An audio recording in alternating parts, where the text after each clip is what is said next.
Joining us tonight, Congressman Mark Walker. He's chairman of the Republican Study Committee, a member of the House Oversight Committee as well. Congressman, great to have you with us. And we hear there's progress being made on tax reform, tax cuts, and at the same time we heard the OMB director, Mulvaney, saying that he's willing, and the president obviously has approved his saying so, willing to talk about not repealing the individual mandate in Obamacare. That makes it a sticky proposition, doesn't it? It makes it much more sticky, to use your terminology.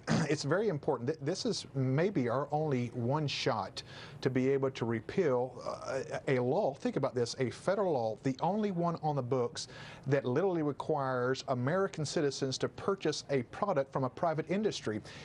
Some of our Democrat friends have a struggle making the case for the individual mandate. I hope we don't miss out the opportunity. Our RSC is very committed in doing so. Well, we're talking about over $300 billion, which can salve a lot of pain in the process necessary to get to a bill from both houses and through conference into the president's desk. Without it, where do you turn for such relief?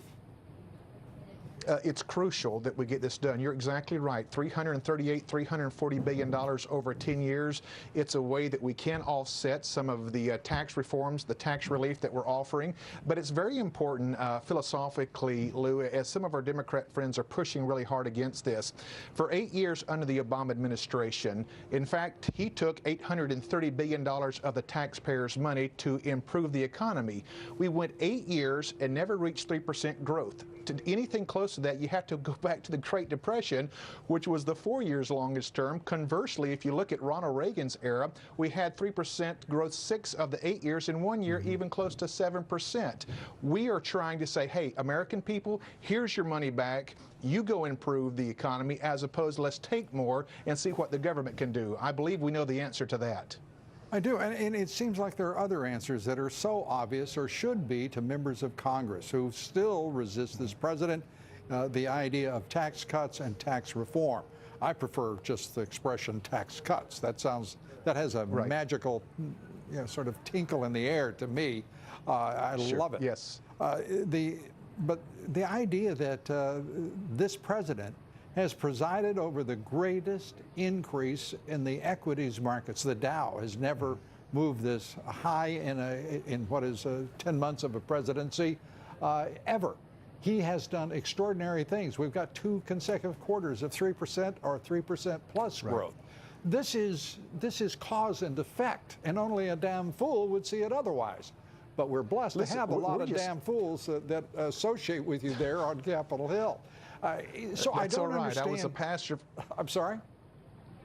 Go ahead. I was just agreeing with you. I was a pastor for 18 years. Got so frustrated with myself that I actually left the ministry to serve in the U.S. Congress, because I don't understand it. When you have that kind of record numbers, and we're talking about all-time records, and I believe we're just getting started, why in the world wouldn't we get on board to continue to push through? This is not just a political argument, Lou. This is something that impacts everyday citizens. Every one of us in the House represents 700,000 to 800,000 people. This is good for the country, and it's time that we all get on board.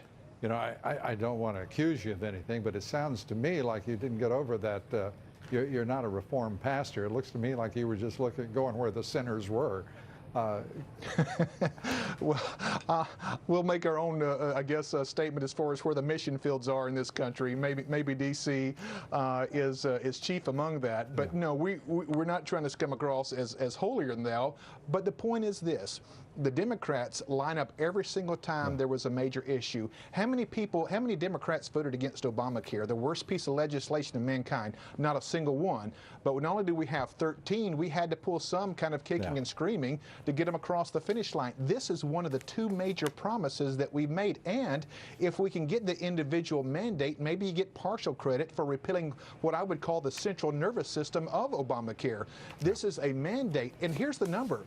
Okay, 100,000 of these, 58% of the of these people who were forced to pay the fine make less than $100,000. Okay. These people are struggling, lower and middle income families, and the government is still putting a fine on top of these wonderful people. This is the moment that we've been fighting for, to repeal the individual mandate. I encourage the administration and Mick Mulvaney to stay strong. I know the House is going to stay strong on it as well when it comes back from the Senate.